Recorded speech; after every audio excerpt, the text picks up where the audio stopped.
ዛሬ እኮ ራሳችን በጽድቅ ወንበር ላይ ኮፈሰን እንመለሳለን። ነጭ ለብሰን እንመጣለን፣ ነጭ ለብሰን እንሄዳለን። ውስጣችን ግን እንደቆሸሸ ነው። ውስጣችን ግን አልጸዳም። ሐሜት አለ ውስጣችን፣ ጥላቻ አለ ውስጣችን፣ መለያየት አለ ውስጣችን፣ መከፋፈል አለ ውስጣችን፣ ዘረኝነት አለ ውስጣችን፣ ብሔርተኝነት አለ ውስጣችን፣ ጎሰኝነት አለ ውስጣችን። ሰፊ ሀገር ይዘን መንደር ወርደናል።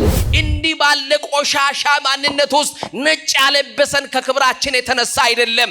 ነጭ ያለበሰን አማኑኤል እንደ ምሕረቱ ብዛት ነው። አማኑኤል ሸፍኖልን ነው። መድኃኔ ዓለም ዛሬ እኔና እናንተ ለሁለት አምላክ ለሁለት ጌታ እንበረከካለን። አንዱ እግዚአብሔር ነው፣ ሌላኛው ገንዘብ ነው። አንዱ እግዚአብሔር ነው፣ ሌላኛው ስልጣን ነው። አንዱ እግዚአብሔር ነው፣ ሌላኛው ዝናችን ላይ ነን። ወገኖቼ የተደገፋችሁት ሁሉ የሸንበቆ ክምር ነው። ተንዶ ሳይሰብራችሁ፣ ተንዶ ሳይጎዳችሁ የተደገፋችሁትና የያዛችሁትን ነገር ለቃችሁ አማኑኤል ላይ ብቻ ተደገፉ። ለሰው ያልነገራችሁትን፣ ለሰው ያላማከራችሁትን፣ በር ዘግታችሁ የምታለቅሱበትን ማንም የማያውቅልን ጉዳይ መድኃኔ ዓለም ያውቃል።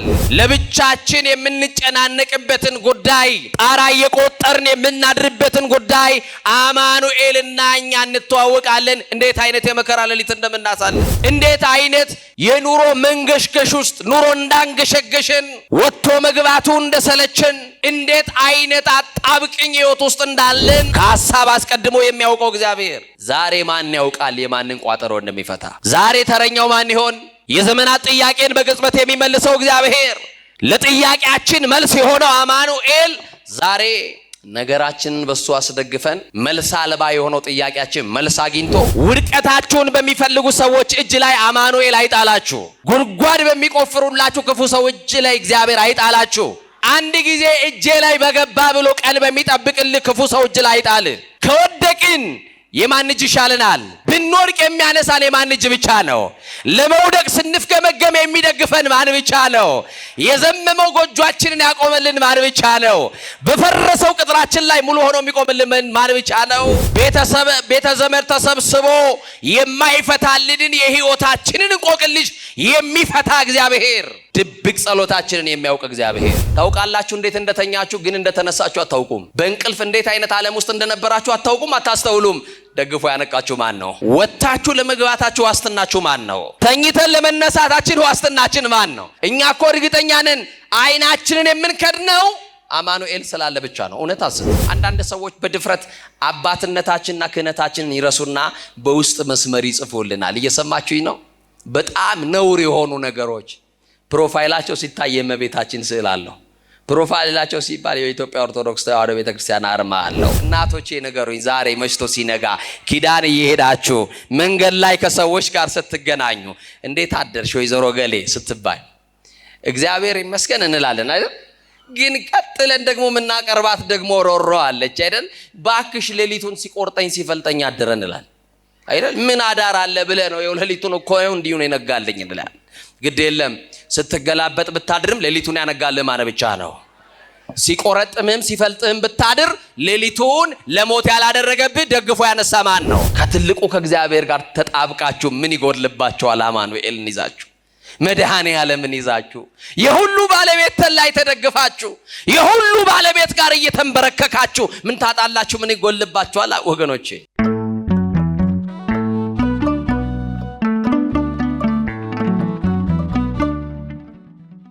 በስመ አብ ወወልድ ወመንፈስ ቅዱስ አሃዱ አምላክ ዘላለም ሥላሴ። እግዚአብሔር በጌትነቱ ያለ ምስጋና ገንዘብ የሆነ አምላክ፣ ዘመን የማይቆጠርለት ከዘመናት በፊት የነበረ ፍጥረታትን ሁሉ ያለ ድካም የፈጠረ የቸርነቱ ባህረ ሙላት የማይለካ ቅድመ ዓለም የነበረ ሊያዩት የማይቻል ስውር፣ ሊቀርቡት የማይቻል እሳት፣ ሊዳስሱት የማይቻል የኃይል መንፈስ፣ ኃያላን ሊቋቋሙት የማይቻላቸው የማይሾሙት ንጉሥ፣ እንደ ቸርነቱ አባታችን እንደ መለኮትነቱ አምላካችን ፀሐይን በቀን ጨረቃና ከዋክብትን በሌሊት ያሰለጠነ እድሜ ጨመረልን መድኃኔ ዓለም፣ ዘመን የቀጠለልን መድኃኔ ዓለም፣ ነጭ ያለበሰን መድኃኔ ዓለም፣ የሽበትን ክብር ዘውድ አድርጎ በራሳችን ላይ የደፋልን መድኃኔ ዓለም፣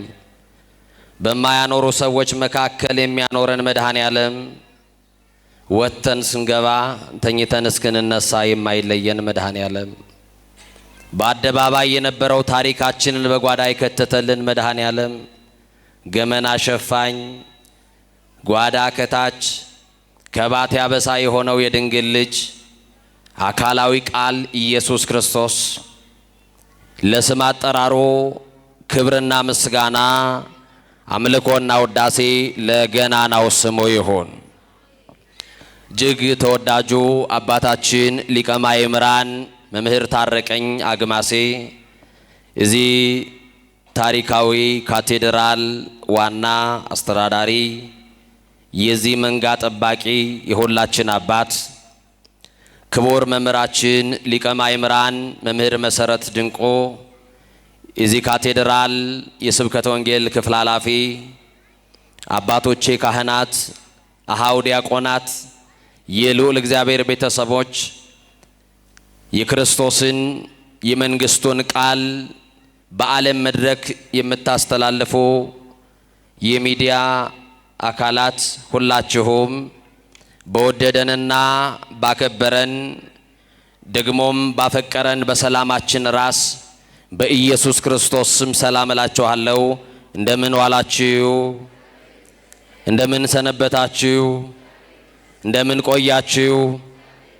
ኃጢአት በደላችንን በምሕረቱ ከድኖ በይቅርታው አደባባይ ሸፍኖ ያቆመን አማኑኤል አምላካችን ለስም አጠራሩ ክብርና ምስጋና ለአምላካችን ይሆን። ለቃል ርደት ለስጋ ምርገት መሰላል የሆነች የአዲስ ኪዳን ኪሩብ ከሰማይ የረቀቀች ዳግሚት ሰማይ በቀደመ ልመናዋ ፍጥረት የምታስምር አዛኝ የጻድቃን ወዳጅ የኃጥአን አማላጅ እናታችን መመኪያችን አማላጃችን በረሃብ ዘመን በልተን የጠገብንባት መሶባችን ድንግል ማርያም፣ በጥማት ዘመን ጠጥተን የረካንባት ጽዋችን ድንግል ማርያም፣ ልብሳችንም ጉርሳችንም ድንግል ማርያም፣ ዘመዳችን ወገናችን ድንግል ማርያም፣ የምንመካባት የመመኪያችን ዘውድ ድንግል ማርያም፣ ዲያብሎስን ድል የነሳንባት የድል አክሊላችን ድንግል ማርያም፣ የምንመረጎዝባት በጥራ ሃይማኖታችን ድንግል ማርያም፣ ገነት መንግሥተ ሰማያት የገባንባት በራችን ድንግል ማርያም፣ የሕይወት እንጀራ የቀረበባት አማናዊት መሶብ ድንግል ማርያም፣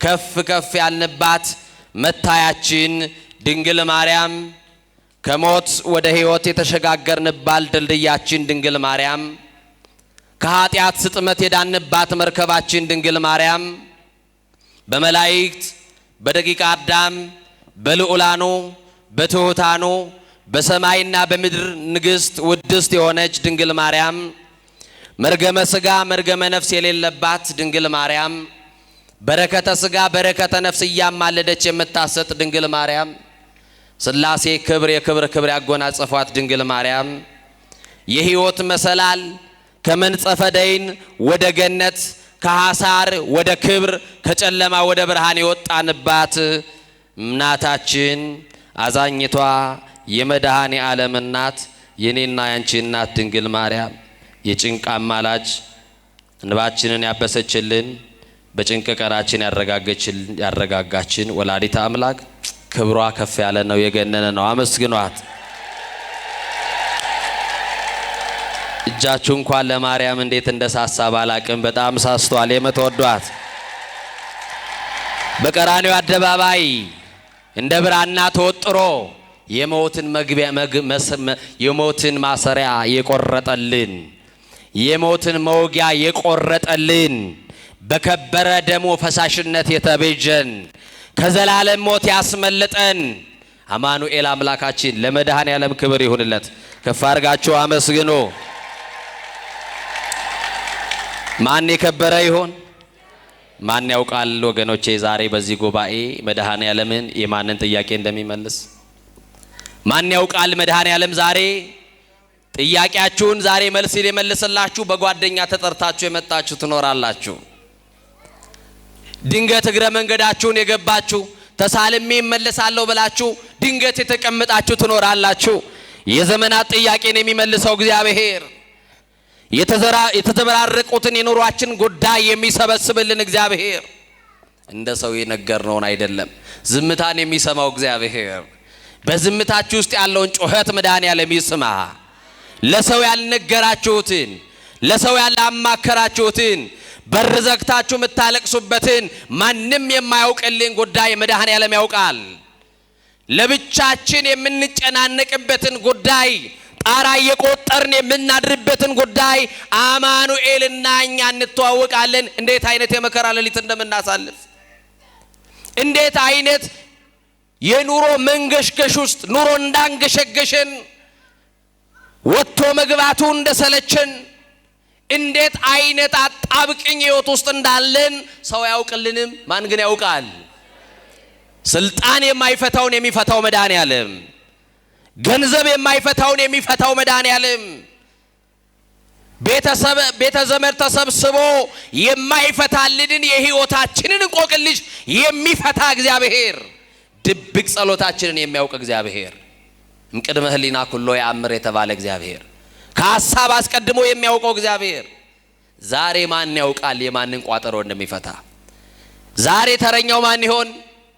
የዘመናት ጥያቄን በቅጽበት የሚመልሰው እግዚአብሔር፣ ለጥያቄያችን መልስ የሆነው አማኑኤል ዛሬ ነገራችንን በሱ አስደግፈን መልስ አልባ የሆነው ጥያቄያችን መልስ አግኝቶ በደስታ ወደ ቤታችን እንድንሄድ መድኃኔዓለም ይርዳን።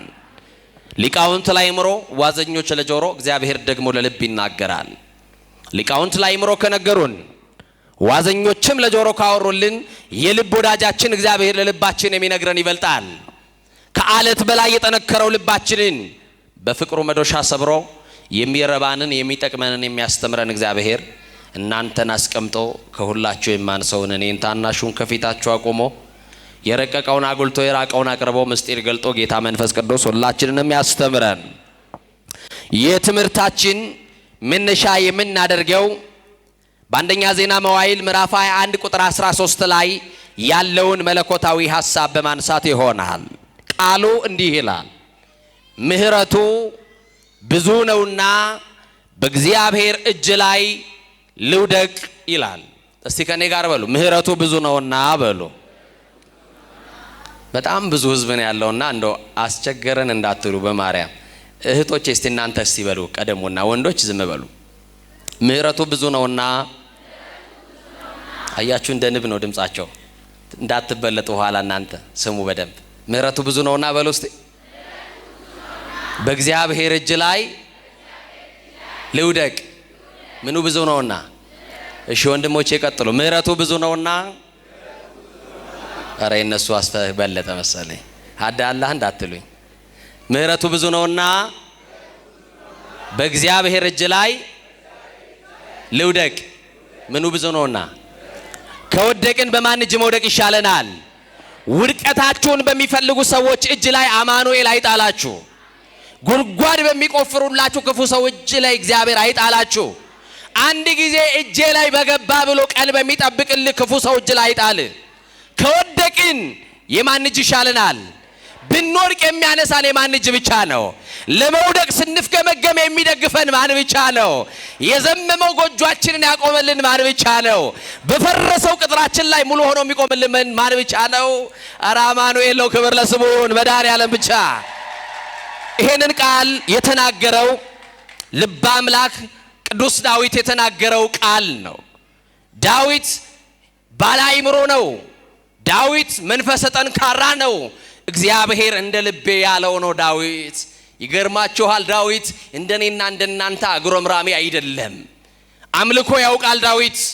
ለማን እንደሚንበረከክ ለማን እንደሚገዛ ጠንቅቆ ያውቃል። ወገኖቼ ዛሬ እኔና እናንተ ለሁለት አምላክ ለሁለት ጌታ እንበረከካለን። አንዱ እግዚአብሔር ነው፣ ሌላኛው ገንዘብ ነው። አንዱ እግዚአብሔር ነው፣ ሌላኛው ስልጣን ነው። አንዱ እግዚአብሔር ነው፣ ሌላኛው ዝናችን ላይ ነን።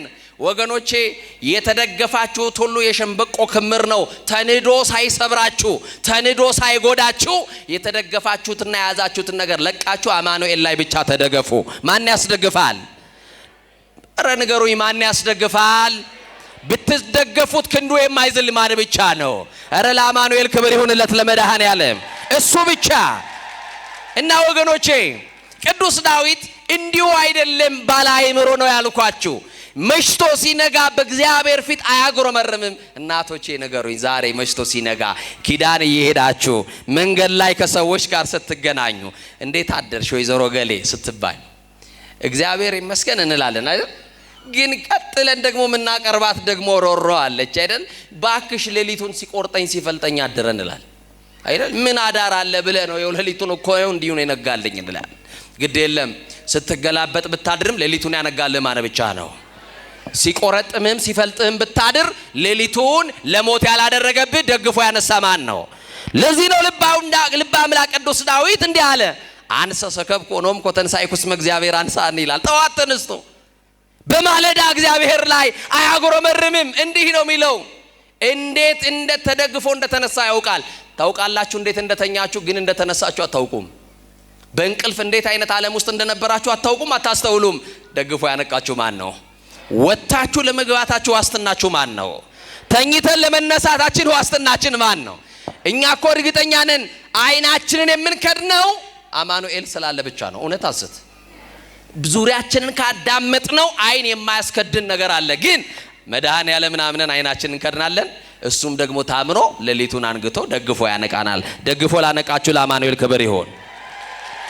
እና ዳዊት አንሰ ሰከብኩ ኖምኩ ወተንሳይኩ እስመ እግዚአብሔር አንሳኒ፣ እኔ ተኛው እስቲ በሉ አንቀላፋው እግዚአብሔር ደግፎኛልና ነቃው።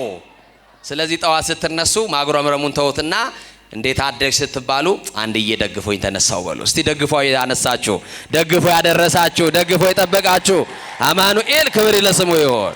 መድኃኔዓለም ደግፎ ይበሉ፣ መልአኩ ከልሎ ይበሉ፣ በክንፎቹ ጋርዶ ይበሉ። ሰዎች ሲጠይቋችሁ አንዳንድ ጊዜ እኮ ይሞታሉ ብለው የሚወራረዱብን ሰዎች አሉ። ይሄንን አመት አያልፍም ብለው የሚወራረዱብን ሰዎች አሉ። እኔ ከመወረውረው ካመለጠ ብለው የሚዝቱብን ሰዎች አሉ። ይኸውላችሁ እንደ ገዳዮችማ ቢሆን ተገድለን አልቀናል። እንደማን ግን አለን? እንደ ማቸርነት አለን። ባለ ብዙ ምሕረት በሆነው በእግዚአብሔር እጅ ላይ ስለተደገፍን በሱ እጅ ላይ አለን። ወገኖቼ ቅዱስ ዳዊት ይሄ ብቻ አይደለም፣ እግዚአብሔር ኃጢአትን ይቅር የሚል ከባቴ አበሳ ገመና ሸፋኝ ነውርን የሚከድን እንደሆነ ሲገባው ብፁዓን ለተሐርገሎሙ ኃጢአቶሙ እያለ በእግዚአብሔር ፊት እንዲህ ይናገራል። ኃጢአታቸውን ይቅር ያላቸው ሰዎች ብፁዓን ናቸው። በደላቸውን ያላሰበባቸው ያልቆጠረባቸው ሰዎች ምስጉን ናቸው፣ ብፁዓን ናቸው ይላል። ወገኖቼ የተሸፍኖልን ነው እዚህ የገባ ነው። እውነት አሰት እኔ ባይሸፈንልኝ እዚህ አልቆምም። ማምላክ ምስክሬ ስንት ጉድ አለብኝ፣ ስንት ነውር አለብኝ። ነውሬን ከድኖ በምሕረቱ ግን ያቆመኝ አማኑኤል ነው። ዳዊት ይሄ ሲገባው እንዲህ አለ። ገና ወደ እግዚአብሔር ቤተ መቅደስ ሲመጣ እኔ ግን አለ በማርያም በሉ እናንተ ድምጻችሁን ከፍ አድርጉ። በምሕረት ብዛት ወደ ቤት እገባለሁ። በምን ብዛት? አረ ንገሩኝ፣ በምን ብዛት? ስለዚህ እዚህ ያለ ነው ምሮን እንጂ መርምሮን አይደለም። ክብር ለስሙ ይሁን። ምሕረት የተደረገልንን ይቅር የተባልንን ኃጢአታችን የተከደነልን ሰዎች ነን። ዳዊት ይሄ ብቻ አይደለም። ዳዊትን ጥያቄ በጠይቁት ላንተ ትልቅ ምንድነው ተብሎ ቢጠየቅ የዳዊት መልስ ይገርመኛል። አሁን ላንቺ ትልቅ ምንድነው ብዬ በጠይቅሽ ላንተ ትልቅ በዚህ ምድር ላይ ምንድነው ብል በጣም ብዙ ነገሮች ልትደረድሩልኝ ትችላላችሁ። ቅዱስ ዳዊት ግን መዝሙር 48 ላይ አብይ እግዚአብሔር ይላል። እግዚአብሔር ትልቅ ነው ይላል። እስቲ እግዚአብሔር ትልቅ ነው በሉ ወገኖች። ከኑሯችን መግዘፍ በላይ እግዚአብሔር ምንድነው? አዎ በኑሮ ያለው ውጣ ውረድ ኑሯችንማ የተራራን ያክል ገዝፎ እየታየ መከራችን የተራራን ያክል ገዝፎ ታይቶን መውጣት የማንችለው ተራራ ከፊት ለፊታችን ይደቀናል። ከተራራው በላይ ግን እግዚአብሔር ምንድነው? ከኑሯችን በላይ ማን ትልቅ ነው? እግዚአብሔር ትልቅ ነው። ትልቁ እግዚአብሔርን ይዛችሁ ምን ታጣላችሁ? ከትልቁ ከእግዚአብሔር ጋር ተጣብቃችሁ ምን ይጎድልባችኋል? አማኑኤልን ይዛችሁ መድኃኔ ዓለምን ይዛችሁ የሁሉ ባለቤት ላይ ተደግፋችሁ የሁሉ ባለቤት ጋር እየተንበረከካችሁ ምን ታጣላችሁ? ምን ይጎልባችኋል ወገኖቼ? እና ይገርማችኋል ዳዊት ደግሞ እንደ ዳዊት ኃጢአቱን በእግዚአብሔር ፊት የሚያምን ደግሞ የለም። ኃጢአትን በእግዚአብሔር ፊት እንደ ዳዊት የሚያምን የለም። እንዲህ ይላል አቤቱ እንደ ቸርነት መጠን ማረኝ ይላል። እንደምን መጠን? እንደምን መጠን? እንደ ቸርነት መጠን ማረኝ፣ መተላለፌን ደምስስልኝ፣ አንተን ብቻ በደልኩ፣ በፊትህም ክፉ ስራ ሰራው እያለ በእግዚአብሔር ፊት ለፊት ኃጢአቱን ያምናል። ዛሬ እኮ ራሳችን በጽድቅ ወንበር ላይ ኮፍሰን እንመለሳለን። ነጭ ለብሰን እንመጣለን፣ ነጭ ለብሰን እንሄዳለን። ውስጣችን ግን እንደቆሸሸ ነው። ውስጣችን ግን አልጸዳም። ሐሜት አለ ውስጣችን፣ ጥላቻ አለ ውስጣችን፣ መለያየት አለ ውስጣችን፣ መከፋፈል አለ ውስጣችን፣ ዘረኝነት አለ ውስጣችን፣ ብሔርተኝነት አለ ውስጣችን፣ ጎሰኝነት አለ ውስጣችን። ሰፊ ሀገር ይዘን መንደር ወርደናል። እንዲህ ባለ ቆሻሻ ማንነት ውስጥ ነጭ ያለበሰን ከክብራችን የተነሳ አይደለም። ነጭ ያለበሰን አማኑኤል እንደ ምሕረቱ ብዛት ነው። አማኑኤል ሸፍኖልን ነው። መድኃኔ ዓለም ከድኖልን ነው እንጂማ ስራችን በእግዚአብሔር ፊት ቢገለጥ መስህ ኃጢአትን ትታቀብ እግዚኦ እግዚኦ መኑ ይቀውም ቅድሜከ አይደል ያለው? ኃጢአትን ብትጠባበቅ በፊት ማን ይቆማል እኮ ነው ያለው። እግዚአብሔር ኃጢአታችንን ቢቆጥርብን ኖሮ በእግዚአብሔር ፊት ባለ ሞገስ ሆኖ የሚቆም ማንም የለም። ተሸፍኖልን ግን ቆመናል። ይሄንን ነገር እንዳትረሱ ወገኖቼ። የሰማችሁኝ ነው? ተሸፍኖልን ይቆም ነው። ይገርማችኋል አንዳንድ ጊዜ እግዚአብሔር ይቅር ያለን ሰዎች ነን። እየሰማችሁኝ ነው? ዛሬ መድኃኔ ዓለምን የምናገለግለው ይቅርታውን ስለምናውቅ ነው። ብዙ በደላችን ስለተተወልን ነው። ብዙ ኃጢአታችን ስለተሰረዘልን ነው። እንደ ምሕረቱ ብዛት በምሕረቱ ብዛት ስለተጎበኘን ነው። ባለ ብዙ ምሕረት በሆነው በአማኑኤል ስለተጎበኘን ነው።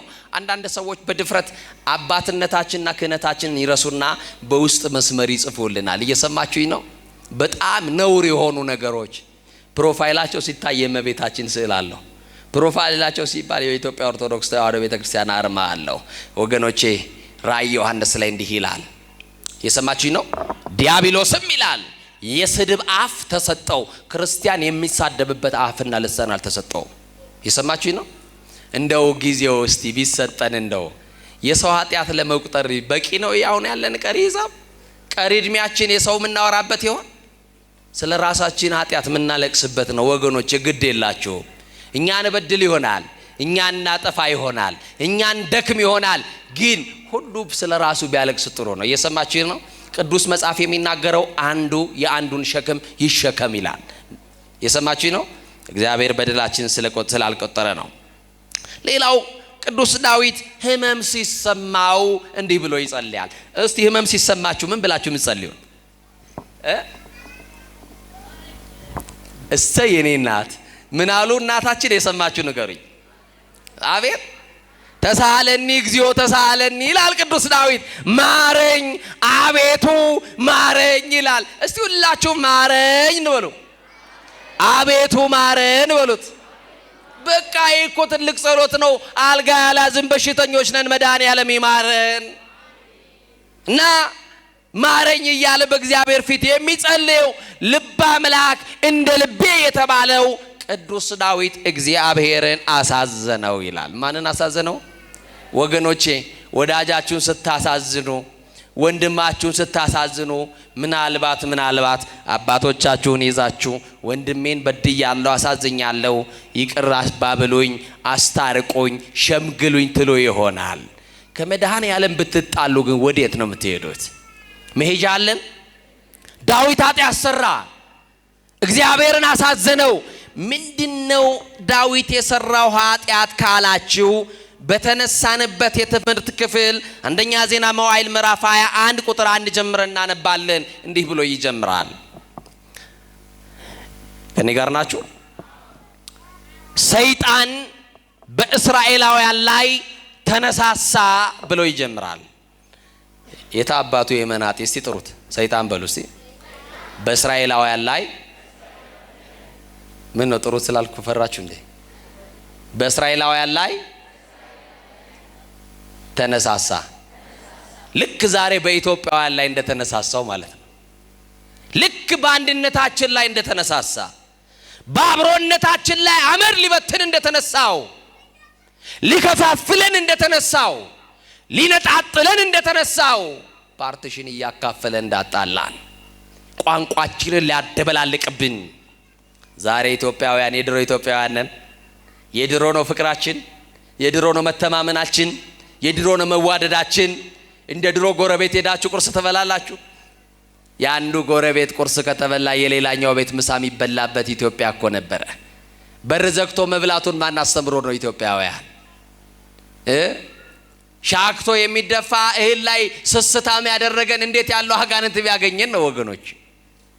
እና ወገኖቼ ሰይጣን በእስራኤላውያን ላይ ተነሳሳ ካለ በኋላ ዝቅ ብላችሁ ስታነቡ ዳዊትንም ቀሰቀሰው ይላል። ልብ አድርጉ። ማንን ቀሰቀሰው? ማንን ቀሰቀሰው? ዳዊትን ቀሰቀሰው። በትጋት እያገለገለ ያለውን ለጥፋት ይቀሰቅሳል። ሰይጣን ክፉ ነው። ታማኙን ለተንኮል ይቀሰቅሰዋል፣ ለአድማ ይቀሰቅሰዋል። ሰይጣን ክፉ ነው። ጻድቁን ለዝሙት ይቀሰቅሰዋል። ሰይጣን ክፉ ነው። አሁን በዚህ መድረክ ላይ ስለ ሰይጣን እውቅና እየሰጠዋችሁ እንዳልሆነ ትረዱኛላችሁ። ሰማችሁኝ አይደል? አሁን ሰይጣን ሲባል የት አባቱ እኔ የገሌ ልጅ ብላችሁ ነው የምትፎክሩት አይደል? ሰይጣን ሲባል እኔ የማርያም ልጅ፣ እኔ የገልዬ ልጅ፣ በቃ በባዶ ፉከራ። ደርግ ትቶት በሄደው በአብዮቱ ዘመን ፉከራ ሰይጣን አይገለበጥም። ሰይጣን የሚገለበጠው፣ ሰይጣን የሚሸነፈው በአምልኮ በመድኃኔዓለም ፊት ለፊት ስንንበረከክ ነው። ለማ ስንንበረከክ? ለማ ስንንበረከክ? ለስላሴ ስንንበረከክ። አያችሁ፣ እንደ ተጻፈው እንደ እግዚአብሔር ቃል መኖር ያልቻለ ሰው ታዲያ ሰይጣን ላይ ምን ፉከራ ቢያወጣበት? በቴሌቪዥን መስኮቶች እያየን ዛሬ ውጉት እየተባለ ወጋ ነው እንደሚባል የሚወጋ ነገር የለም። እየሰማ ነው አይደል? አዎ። ዳዊት ብርቱ ነው። ዳዊት እግዚአብሔር የወደደው እንደ ልብ የተባለ ሰው ነው። የሰይጣን ዓላማ ምንድነው ካላችሁ፣ ዳዊትን የቀሰቀሰው ለምንድነው ካላችሁ፣ ከእግዚአብሔር ጋር ሊያጣላው። የሰማችሁ ነው አይደል? ሊያጣላው። የወንድሞች ከሳሽ የተባለው አቧላ ሐሰት የተባለው ሰይጣን፣ ምንም እውነት የሌለበት የሐሰት አባት ሰይጣን ዳዊትን ቀሰቀሰው። ለርኩሰት ይቀሰቅሳል፣ ለዝሙት ይቀሰቅሳል፣ ሰው ለመግደል ይቀሰቅሳል፣ ለሐሜት ይቀሰቅሳል፣ ለጥፋት ይቀሰቅሳል፣ ለስርቆት ይቀሰቅሳል። ብቻ ዳዊትን ቀሰቀሰው። በጆሮው የሆነ ነገር ሹክ አለው። የሰማችሁኝ ነው አይደል? በሉቃስ ወንጌል ምዕራፍ 19 ላይ በጣም የሚገርመኝ ቃል አለ። የክብር ባለቤት ለስም አጠራሩ ክብር ምስጋና ይግባውና አምላካችን መድኃኒታችን ኢየሱስ ክርስቶስ ደቀ መዛሙርቱ ተኝተው ያለ ቀሰቀሳቸውና እንዲህ አላቸው። ከኔ ጋር ናችሁ? ሰይጣን እንደ ስንዴ ሊያበጥራችሁ ለመነኝ አላቸው። ማን? ፈራችሁ አይደል? አይዟችሁ። የመድኃኔዓለም ልጅ ምን ይፈራል? እስቲ ሰይጣን በሉ። እንደ ስንዴ ሊያበጥራችሁ ለመነኝ፣ እኔ ግን በሉ እምነታችሁ እንዳይጠፋ ከለከልኩላችሁ። አሁንም አበጣሪው መንፈስ ይከልክልልን። የዝሙቱ ሰፌር ላይ እንዳያበጥረን ይከልክልልን። የክፋቱ ሰፌር ላይ እንዳያበጥረን ይከልክልልን። የአድማ ሰፌር ላይ እንዳያበጥረን ይከልክልልን። የተንኮል ሰፌር ላይ እንዳያበጥረን አበጣሪው መንፈስ ይከልክልልና። ስንዴ እንዴት እንደሚበጠር እናቶቼ ታውቃላችሁ አይደለ? እንዴት የታደረሳችሁ እንደምትመልሱት፣ መከራውን አሳይታችሁ እንደምትመልሱት ሰፌር ላይ ታውቁታላችሁ። ይኸው ሰይጣን ዛሬ እንደ ስንዴ እያበጠረን ነው። የዝሙቱ ሰፌር ላይ ወጣቶች ንስሐ ገቡ። ሰይጣን የአድማ፣ የምቀኝነት፣ የተንኮል፣ የስም ማጥፋት ሰፌር ላይ እያበጠረን ነው። አንዳንድ ጊዜ ለእምነታችን የተሟገትን እየመሰለን አባቶችን ሁሉ በድፍረት የምንሳደብ ደፋሮች አድርጎናል ሰይጣን። ለቤተ ክርስቲያን የተቆረቆርን እየመሰለን፣ ግን አይምሰላችሁ፣ ቤተ ክርስቲያንን እያፈረስናት ያለነው እኛው ነን። ለቤተ ክርስቲያን ጠላት እኛ ነን የሆነው። ሰድቦ ለሰባዳቢ እየሰጠን ያለነው ቤተ ክርስቲያን እኛ ነን። ኃጢአት ስንሰራ፣ በደል ስንሰራ ወደ ካህናት ጋር እንሄዳለን ራሳችን ልናሳይ። ለአንድ አባት ንስሐ ነግራችሁት ያ አባት እስኪሞት ድረስ በልቡ ይዞ በልቡ መቃብርነት ኃጢአታችሁን በሆዱ መቃብርነት ቀብሮ ይሞታል። የሰማችሁ ነው አይደል? አንድ ቀን የሆነ ነገር ቢገኝብን ግን አይ እንዴት እንደምታረጉን፣ በአደባባይ እንዴት እንደምትሰቅሉን። እግዚአብሔር አይቶ ማለፍን ያድለን፣ ሰምቶ ማለፍን ያድለን፣ ሰምቶ መቻለን ያድለን። ወገኖቼ ትዕግስተኞች ያድርገን እና ዳዊትን ቀሰቀሰው። አሁን በዚህ ውስጥ የስንት ዓመት የጸሎት ልምድ እንዳላችሁ ጥያቄ ጠይቃቸዋለሁ። መልሱን መልሱ ራሳቸው። ንስሐ ከገባሽ ስንት ዓመት ሆነሽ? መቁረብ ከጀመርክ ስንት ዓመት ሆነክ? ቤተ መቅደስ ገብተህ ማስቀደስ ከጀመርክ ስንት ዓመት ሆነ? ሰዓታት መቆም ከጀመርክ፣ ማህሌት መቆም ከጀመርሽ፣ ኪዳን እያስቀደሽ የኪዳኑን ጸሎት ከተካፈልሽ ስንት ዓመት ሆነሽ? ጫማ ወልቆም ቤተ መቅደስ ከገባ ስንት ዓመት ሆነ? ሰይጣን የ7500 ምናምን ዓመት የውጊያ የተንኮል የክፋት ልምድ አለው። አሁን ማወራላችሁ እንደ ተራ የምታዩትን ይሰማችሁኝ ነው። የስንት ዓመት ከቆጠራችሁት አዳምና ሔዋንን ካሳሳተበት የ7500 ዓመት የውጊያ የበረቱትን እንዴት አድርጎ እንደጣለን እናውቃለን። ታማኞቹን እንዴት አድርጎ እንደጣለን እናውቃለን። ደግሜ የምነግራችሁ እውቅና ለመስጠት አይደለም። አንቺ የ2 ዓመት እንደው የጸሎት ልምድ አለሽ ወይ ነው ሰይጣን ላይ። አንተ ትጋሃ ሌሊት አለ ወይ? ሌሊት ተነስተ መጸለይ ጀምረሃል ወይ? ውዳሴ ማርያሙን ገልጣችሁ የዕለት ውዳሴ ማርያም እናደርሳለን ወይ? በእግዚአብሔር ፊት ለፊት ኃጢአታችንን እያሰብን ነገረ መስቀሉን እያሰብን እናለቅሳለን ወይ? አያችሁ ክስረታችንን ወገኖቼ። ጠላት ዲያብሎስ እንቅልፍ የሌለው የ7500 ዓመት የተንኮልና የውጊያ ልምድ አለው። እኔና እናንተ ግን የ1 ዓመት እንኳን የጸሎት ልምድ የለንም። ሰኞ የጀመረውን ውዳሴ ማርያም ማክሰኞ ላይ ቢዚ ነን ብለን እንከድነዋለን። ሮብ ላይ እንደዛ እንለዋለን። የሆነ ቀን ትዝ ሲለ ወይ ህመም ሲሰማን እንገልጠዋለን። አያችሁ ጠላታችን ዲያብሎስ ግን ቀንና ሌሊት እኛና እናንተን ከእግዚአብሔር ጋር ሊለያይ ይሰራል። ስለዚህ ነቅተን የምንጸልይበት ጊዜ ነው። እግዚአብሔር የሚያነቃቃው መንፈስ ለሁላችን ያደርጋል። ስለዚህ ባጭሩ የጸሎት ልምድ ከሌለን፣ የስግደት ልምድ ከሌለን፣ የምጽዋት ልምድ ከሌለን፣ በቅድስና ማንም መላለስ ከሆነ ስመ ክርስትና እንጂ ህይወተ ክርስትና የለንም ማለት ነው። ገብረ ማርያም እህተ ማርያም ተብለናል፣ ስሙን ይዘነዋል። ህይወተ ክርስትና ግን የለንም። አያችሁ ክርስትና በየበዓላት ጊዜ ለብሰን ኋላ ሳጥን የምንቆልፍበት የክት ልብስ አይደለም። ሁል ጊዜ የምናጌጥበት የህይወት ልብስ ነው። ክርስትና ከዳኑ በኋላ የሚሞቱት ሞት አይደለም፣ ከሞት በኋላ የሚኖሩት ህይወት ነው። ዳዊትን እንዲያርጎ ቀሰቀሰው። ይሄ ህዝብ እኮ ያንተ ነው ብሎ ነገረው። ወገኖቼ እናንተ የማን ናችሁ? እናንተ የማን ናችሁ? በእጁ ያበጃጀን ማን ነው? እኛ የማን የእጁ ስራዎች ነን? እኛ የእግዚአብሔር ሸክላዎች ከሆንን በእኔና በእናንተ ሰውነት የሚያዝ መድኃኔዓለም ብቻ ነው። እውነት አስት እውነት አስት ሰይጣን ክፋቱን አያችሁ። ያንተ እኮ ህዝብ ነው አለውና ቁጠረው። ስንት ህዝብ እንደምትመራ ስንት ህዝብ እንደምታስተዳድርማ ማወቅ አለብህ ብሎ ስታቲስቲክስ ታውቃላችሁ አይደል? የመጀመሪያውን ቆጠራ ሰይጣን ነገረው። ዳዊት ተነሳና ከዳን እስከ ቤርሳቤ ያለ ህዝብ ይቆጠርልኝ አለ። ዳዊትን የቀሰቀሰው ግን ማን ነው? መልሱልኛ። ሰይጣን። ከዛ ከዳን እስከ ቤርሳቤ ያለው ህዝብ ይቆጠር ብሎ አለ። ንጉስ ነው። ንጉስ አይከሰስ ሰማይ አይታረስ ይባላል አይደለ? እሱ አባባል ነው። ንጉስም በጥፋቱ ይከሰሳል፣ ሰማይም በመብረቅ ይታረሳል። እና ትእዛዝ ተቀበሉ። በአራት አቅጣጫ ቆጠራ ተጀመረ። በጣም የሚገርም ነው። 1,100,000 ህዝብ ሰዎች ከእስራኤል ተቆጠሩ። ስንት ሰው? 1,100,000 ሰዎች ከእስራኤል ተቆጠሩ። ስንት ህዝብ? ከይሁዳ ደግሞ 470 ሺህ ሰዎች ተቆጠሩ። ከየት? ከይሁዳ። እና የይሁዳንና የሌዊና የብንያም ነገር ሳይቆጠሩ ቁጥሩ ይሄ ነው ብለው ለዳዊት ሄዱና አስታወቁት። ከዛ ዳዊት ንጉስ ነው። ስንት ደንገጡር እንዳለው፣ ስንት ወንድ፣ ስንት ሴት፣ ስንት ሕፃን በሀገሩ እንዳለው ቁጥሩን ያውቃል። ይሄንን ያክል ህዝብ እኮ ሰፍሬ የማበላ የማጠጣ ነኝ ሊል ነው። ቅዱስ ወንጌል ደግሞ እንደዚህ ይላል፣ የናንተስ የራሳችሁ ጸጉር ሳይቀር ተቆጥሯል ይላል። የሰማችሁ ይናር ንጉሥ ዳዊት በቁጥር በአሃዝ 1 2 3 ብሎ ነው ያስቆጠራቸው። የፈጠረን እግዚአብሔር ደግሞ የራሳችንን ጸጉር ሳይቀር ምን ብሎታል? ቆጥሮታል። እና በዚህ የተነሳ በዛ የነበረ አስተዋይ ሰው በቤተ መንግስት ውስጥ ነበርና ያደረገው ትክክል እንዳልሆነ ዳዊት እንዳጠፋ መቁጠር እንዳልነበረበት እንዲህ አለውና ንጉሥ ዳዊት ቁጥሩን ነግረናል፣ ግን ልክ አይደለም፣ መቁጠር አልነበረብህም። ይሄ ህዝብ እኮ የእግዚአብሔር እንጂ ያንተ አይደለም አለው። የማን ነው አለው? ይሄ ህዝብ የማን ነው አለው? የእግዚአብሔር ነው።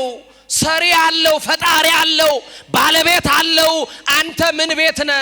አንተን የሾመህ እኮ እግዚአብሔር ነው አለው። ማን ነው የሚሾም? ማን ነው የሚሽርስ? ማን ነው የሚያከብር? ማን ነው የሚያዋርድስ? ማን ነው ባለጠጋ የሚያረግ? ማን ነው ድሃስ የሚያረግ? ማን ነው የሚያወጣ የሚያወርድ የሚያስገባ የሚያስወጣ? ማን ነው የሚገድል የሚያድን? ማን ብቻ ነው? እግዚአብሔር ነው። ስለዚህ ልክ አይደለም ሲለው ዳዊት ወደ ልቡ ተመለሰ። ወደ ልባችን እንድንመለስ እግዚአብሔር መንፈስ ቅዱስ ይርዳን። እግዚአብሔርን አሳዝኘዋለሁ፣ እጅግ ተጨንቄያለሁ አለ። እስቲ በሉ እጅግ ተጨንቄያለሁ በሉ። የምንጨነቅበት ጭንቀት ይለያያል እንጂ ዛሬ በህይወታችን ውስጥ ጭንቀቶች አሉ። የማይጨነቅ ሰው የለም። ትምህርት የተማረው ስራ በማጣት ይጨነቃል።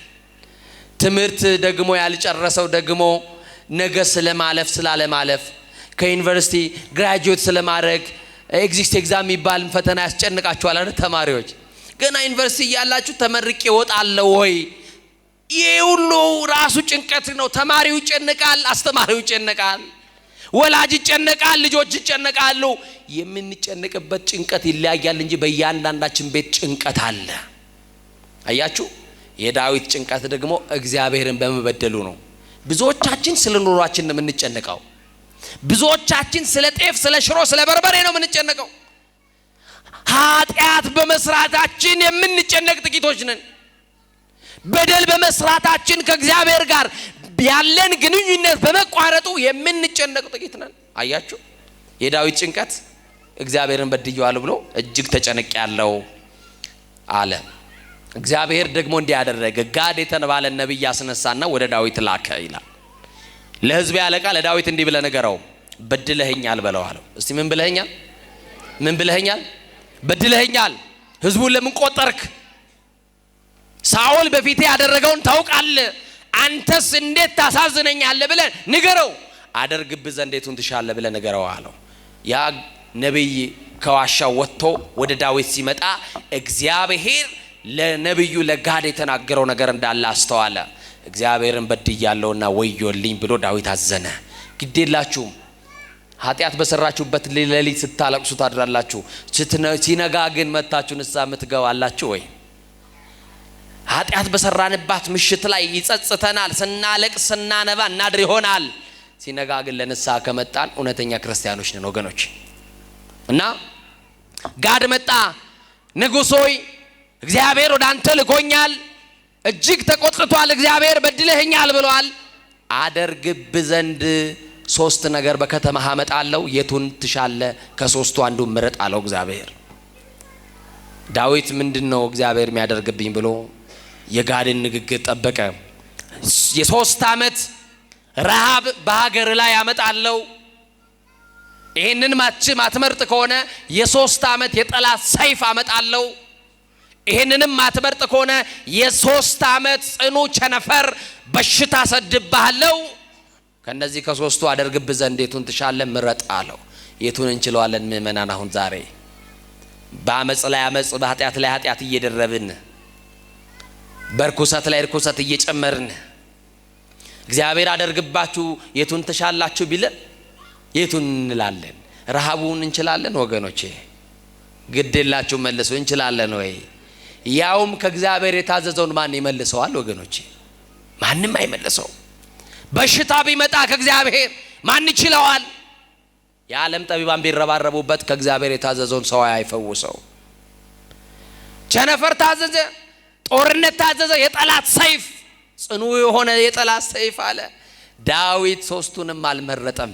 እንዲህ ብሎ አለ፣ እግዚአብሔር መሐሪ እንደሆነ ያውቃል። ወመኑ መሐሪ ዘከማከ የተባለ እንዳንተ ያለ መሐሪ ማን ነው የተባለው? እግዚአብሔር ባለ ብዙ ምሕረት እንደሆነ ያውቃል። እስቲ ባለ ብዙ ምሕረት ነው በሉ መድኃኔዓለምን።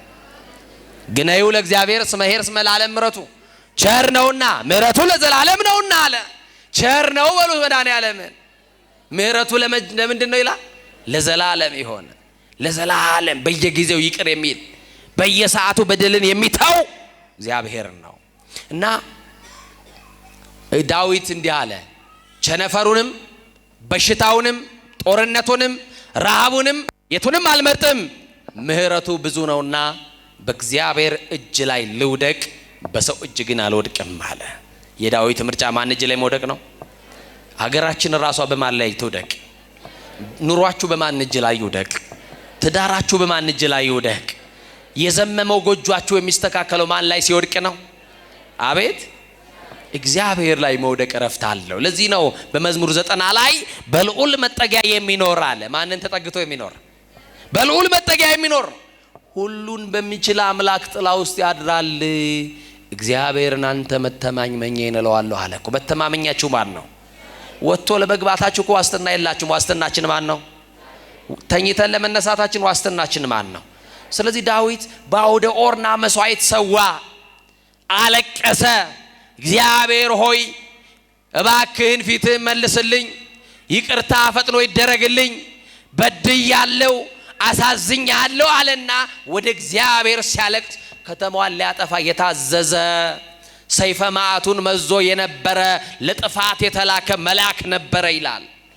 ያ መልአክ በአንድ ቀን በአንድ ሌሊት 70,000 እስራኤላውያን በተኝነት ሞተው አድረዋል። በዳዊት በደል የተነሳ ስንት ሺህ ሰዎች?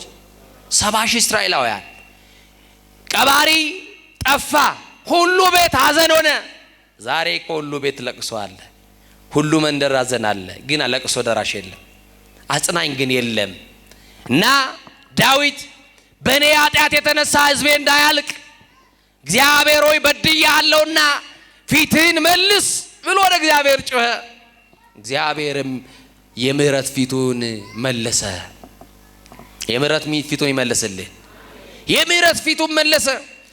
ሰይፈ መዓቱን መዞ የነበረውን መልአክ እንዲህ አለው፣ ከእንግዲህ በቃ አለው። ለኢትዮጵያውያን ከእንግዲህ ስደቱን በቃ ይበለን። ለኢትዮጵያውያን ጦርነቱን እግዚአብሔር ከእንግዲህ በቃ ይበለን። ከእንግዲህ ለኢትዮጵያውያን መለያየቱን በቃ ይበለን። ጥላቻውን በቃ ይበለን። መከፋፈሉን መገዳደሉን እግዚአብሔር በቃ ይበለን። ከእንግዲህ በቃ ሰይፌን ወደ ሰገባው መልሰው፣ ለዳዊት ምህረት አድርጌለታለሁ ባለ ብዙ ምህረት መሆኔን አምኖ።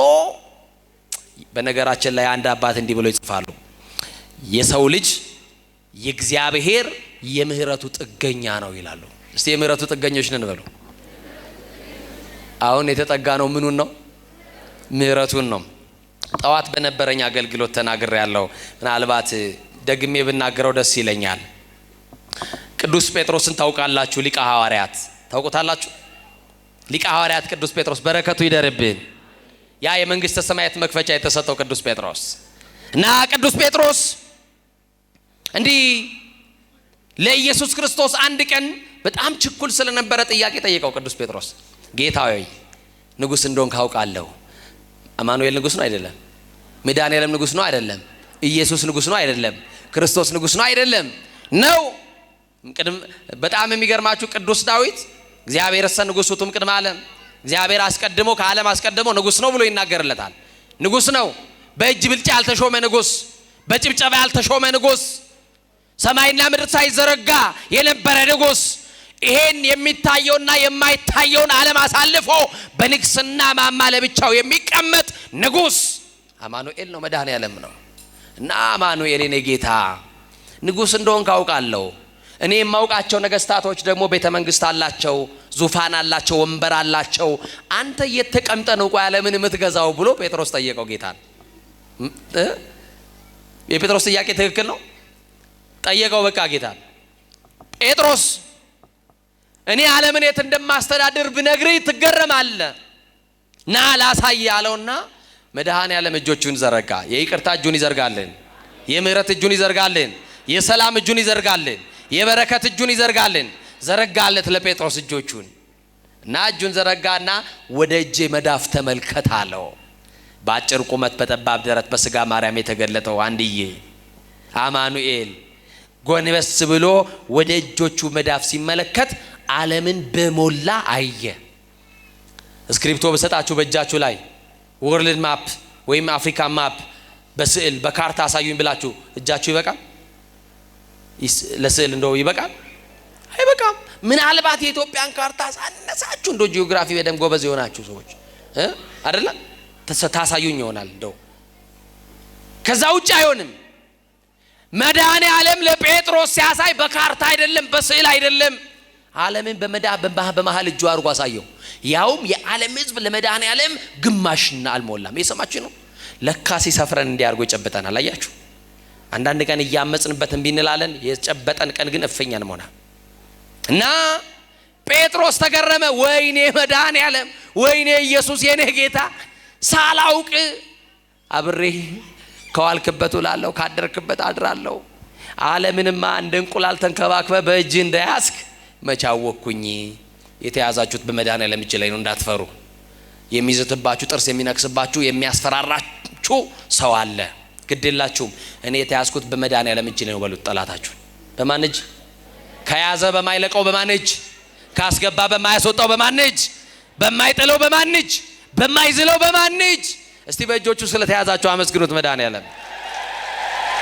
በመድኃኔ ዓለም እጅ እና መድኃኔ ዓለም ለካ በእጅህ ነው እንደ እንቁላል የተያዝ ነው ብሎ ጴጥሮስ ጠየቀው። አዎ እንግዲህ እንዳየ ሆነው ዓለም ሲለው እባክህ ለአንድ ቀን ዓለምን ላስተዳድር ስጠኝ አለው። ይሆንለት ይሆን? እንደው አንድ ቀን ቢሰጠው ጴጥሮስ ምን ሊያደርገን ይችል ይሆን? በዛ ላይ ችኩል ነው ብያቸዋለሁ። እንደው ለእናንተ ከኛ መካከል ለአንዳችን አንድ ቀን ቢሰጠን እንደው እቺን ዓለም አንድ ቀን ገልብጠናት ነው የምናድረው እና እንኳን ዓለምን ቀበሌ ቢሰጠን ምን እንደምናደርገው እኮ እናውቃለን አይደለ? እና ይገርማችኋል ወገኖቼ፣ ጴጥሮስ ዓለምን ላስተዳድር ስጠኝ አልከኝ? አዎ የሸክላ ብርጭቆ ውስጥ ውሃ ሞልተህ ሂድና ና አለው። ጴጥሮስ ደስ አለው። ዓለምን ለአንድ ቀን ልገዛ ነው ውሃውን ካመጣው በኋላ ብሎ ወንዝ ወረደና ውሃ ቀርቶ መጣ። ምን ሊገዛ? ምን ሊሰጠው በእጁ? ዓለም። ከዛ በኋላ ደስ ብሎት ጌታዬ ይሄውና አምጥቻለሁ በል ስጠኝ አለው። ኢየሱስ ቀጠለና እንዲህ አለው፣ በል ጴጥሮስ ጠጣው አለው። ምን በለው? ምን በለው? ውሃ ጠማኝ ብሎታል። በቃ ስጠጣው ነው የሚሰጠኝ ብሎ ጠበቀና ጴጥሮስ ቸኩሎ ሊጠጣ አፉ ላይ ሲያስቀምጥ እፍ አለበት መድኃኔ ዓለም። ጴጥሮስ አንቀላፋ። ምን አለ? አንቀላፋ። ከእጁ የነበረው የሸክላ ብርጭቆ አመለጠውና ወደቀ። ሸክላ ብርጭቆ ከመሬት ሲወርቅ ድምፅ አለው። ከሽ የሚለው ድምፅ ከእንቅልፉ አነቃው። ጴጥሮስ ሲነቃ ውሃውን ጠጥቶታል። አየህ ጴጥሮስ አለው፣ እኔ ዓለምን የማስተዳድረው ስለማላንቀላፋ ነው። ላንተም አንድ ቀን ብሰጥ በእንቅልፍ ገልብጣ አታድር ነበረ አለው። ያልጠፋ ነው ከምሕረቱ የተነሳ ነው ብላችሁ አመስግኖት። ምሕረቱ ብዙ ነውና በእግዚአብሔር እጅ ላይ ምን ልበል ልውደቅ። ስለዚህ ከወደቅን በማን እጅ ላይ እንውደቅ? ነገሮቻችሁን ሁሉ የምትጨነቁበትን የምትተክዙበትን ለብቻችሁ የምትቆዝሙበትን ጉዳያችሁን ሁሉ ለመድኃኔ ዓለም ስጡ። እሱ ችግራችሁን ያቀላል። ትከሻችሁ ላይ ያለውን ቀንበር ሊያነሳላችሁ የታመነ ነው። አርዑት ሰናይ ወጾር ቀሊል ውእቱ ኢየሱስ ክርስቶስ። እሱ ቀላል ሸክም የለዘበ ቀንበር ተብሏልና ቀንበራችሁ ሊሰብር ሸክማችሁን ሊካፈልላችሁ የወደደ እናንተ ደካሞች ሸክም የከበደባችሁ ወደ እኔ ኑ እኔ ደግሞ አሳርፋችኋለሁ ብሏልና ባለ ብዙ ምሕረት ከሆነው ከመድኃኔ ዓለም ጋር ተጣብቀን እረፍት እንድናገኝ እንደ ተጻፈው እንደ እግዚአብሔር ቃል ኖረን የበደልን ክሰን የቀማን መልሰን የተጣላን ታርቀን ንስሐ ገብተን የጌታችን የመድኃኒታችን የኢየሱስ ክርስቶስ ቅዱስ ሥጋው ክቡር ደሙን ተቀብለን መንግስቱ እንድንወርስ ሥላሴ በቸርነቱ